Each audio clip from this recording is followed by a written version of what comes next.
I mean, we went to go buy a turkey today. It was $90 for a turkey. The price of stamps is up 32% in the last 4 years. But it's all a choice by Joe Biden. That is what Bidenomics is. President Biden likes to say, don't compare me to the almighty, compare me to the alternative. So I just took you through 5 minutes of everything we're doing to try to help precisely that person and everybody like her, whether it's raising real wages, keeping the job market tight, bringing down inflation, lowering costs of gas, of groceries. What do we hear from the other side? It was $90 for a turkey. That's who they're fighting for. She is who we're fighting for, and we're going to keep doing it. Oh, that's gonna hurt! If you've tuned into Fox News over the past few days, you'd have been inundated with a buffet of backwash. From $80 turkeys that never were, to what one reporter described as increased scrutiny Biden seems to be facing over his age, and the source of said scrutiny was the reporter himself asking Biden about his age. The oldest president in U.S. history also continues to face questions about his age, even here in Nantucket. Mr. President, are you too old to be running for re-election? Stupid. Why is Donald Trump beating you in the latest poll? We hope to hear from President Biden before he takes off to go back to Washington. Shannon? All right, Lucas on the road with the president in Nantucket. Thank you very much. But if you were able to stomach that endless stream of vitriol and stuck around, you may have witnessed Chair of the Council of Economic Advisors, Bernstein, deliver a rare dose of truth to those cocooned off from the reality of what is going on around them. Bidenomics is working. And no, turkeys are not upward of $80 unless you're ordering them whole at the plaza. We're at the lowest prices now since Thanksgiving of 2020. Bernstein broke down everything from increasing wages to inflation reduction, lowering costs of gas, and yes, groceries, all of which was met with the resting look of dismay on the Fox News host's face. You just heard what Lucas was reporting there. I want to get to this specific one. We asked Americans if they see signs that the economy has hit the worst and is turning around.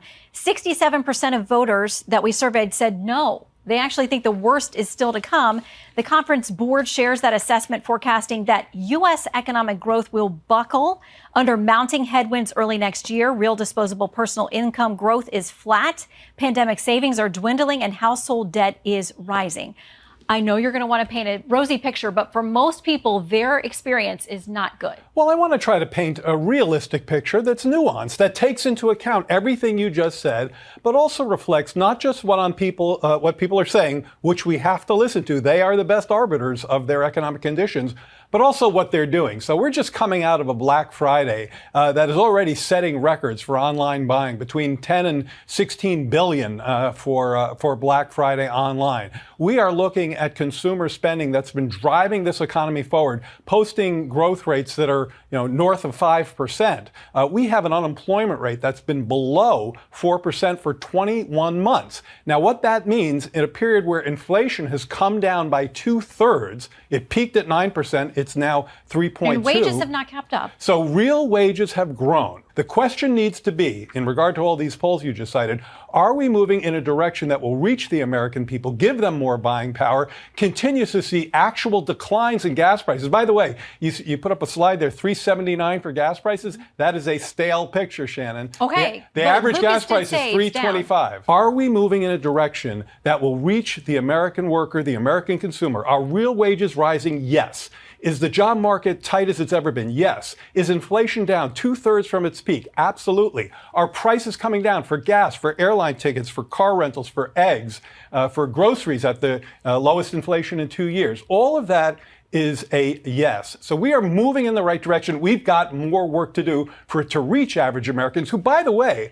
are telling us through their consumer behavior that they're feeling pretty good about their own financial condition. And while this is important to highlight, the reality is most of the damage is almost already done. No matter how many fact checks Jessica Tarlov packs in a punch, or whether a Democrat like Bernstein here goes on to deliver the truth. I don't want him to fail. Been able to accomplish. I think his policies are failing. I will tell you, on every measure, from the economy, inflation, borders, energy, national security, he's missing in action. Let's talk about them in order. Let's talk hang on. Wait, but I want to challenge the premise. You said the economy, 13.1 million jobs he's created. More. These are post-COVID jobs. Okay. You know that. Well, that's an artificial number. No. Then let me stipulate this as an opportunity to engage civilly on this. Okay. Fair point.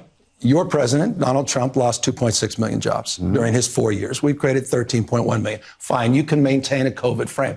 How about the fact that Joe Biden's created more jobs, 6 times more jobs than the previous 3 Republican presidents combined? Are you going to tell me? Sean? The minute-by-minute vitriol consumed by Fox viewers makes it almost impossible to penetrate. And it's strategic. Fox News know exactly what they're doing. Take, for instance, this past week's tragic Rainbow Bridge accident. Before any confirmation of details surrounding the incident, Fox News had on their brown-tinted specs and lamented the driver as a Muslim terrorist revving a car full of explosives. Your initial reaction to this reporting? Well, this brings me back to some of my earliest days in Iraq and Afghanistan. I was there back in 2007, and VBEDS, which essentially this is what it was, which is a vehicle IED. At least is what we're reporting that this car was laden with, and that is something that was a hallmark in both Iraq and Afghanistan, especially in the height of U.S. fighting there. And it's still going on. It's still widely used. Just a few months ago, there was about 30 people killed in Afghanistan, and a provincial governor killed. You guys remember reporting on that as well. So this is a hallmark of terrorist groups. We saw both Sunni and Shia terrorist groups using this in Iraq. So, of course, in Iraq, we had al-Qaeda in Iraq, and then later ISIS that we use these tactics. But don't forget that Iran also trains and equips Shia groups who use these tactics as well. So we don't know how long the people who perpetrated this attack have been in this country. Did they recently come across? Did they come into the country legally? Did they come across illegally and claim asylum? Were they some of the nearly 1 million gotaways who've come into this country? Were they radicalized in this country? Were they radicalized at all? Did they come into the country that way? There are so many questions yet to be answered. But given, as you point out, the situation that we have with immigration in this country, you just don't know who's coming in. They deliberately premised this horrid fear-mongering as mere questions to which their viewers digest and regurgitate to those in their echo chamber. It means that our borders need to be secure. We shouldn't be living in fear. But that's what the cluelessness in D.C. is forcing us to do. It's having dire consequences on the safety of our nation and the psyche of the average American. But at the bare minimum, we need to know who's crossing into our country. Why are they here? Where are they going? What are they doing? These are not difficult questions. Over and over until by the time that the facts actually come out, which they spent a whopping 30 seconds discussing before moving on. Now, we told you earlier that there was an explosion because there were explosives inside the car. And now authorities are apparently walking that back just a little bit, saying it's unclear if there were explosives or how many explosives. And so you can see as the fog clears on this, Aaron, they're kind of getting a better idea. This looks like an intentional act to me. It was a husband and wife. Does anything come to mind just upon the very onset of this investigation, such as perhaps a murder-suicide or something? The damage is already done, and the result is hatred continues to permeate. So yes, while it is important to highlight moments like this from Bernstein in the Lion's Den, we must refrain from believing that this has any impact on swaying Fox viewers who are sleeping next to their gas stoves after mental rants like this. All right, well, speaking of Thanksgiving, we couldn't help but notice Kamala's tweet about it. Here she is with second gentleman Doug in what appears to be their kitchen with her homemade cornbread. But what's that behind them? Is that a gas stove? Oh, no, wait a minute. They don't want to take away the gas stoves. That's misinformation. No, they do want to take away the gas stoves. And in fact, they are taking away the gas stoves. Why do you think they want to do it? In any of the places where they control things. Is that why? Why do they want to ban gas stoves? I think because they hate us. They hate humans. They hate joyfulness. They hate pies. They hate good food. They want us all to be miserable. But still understand that the purpose is not exactly in converting viewers, but delegitimizing their mecca of news for what it is. A mainstreamed conspiratorial game of telephone. Listen, we're always cheering for the American economy to be good for everybody. It benefits everyone. The only thing we know how to do is keep our head down, build on the progress we've made so far, and try to reach people precisely like her. Now, the data are moving in her direction. Clearly, she doesn't feel it yet, but I'm confident she will if we keep going.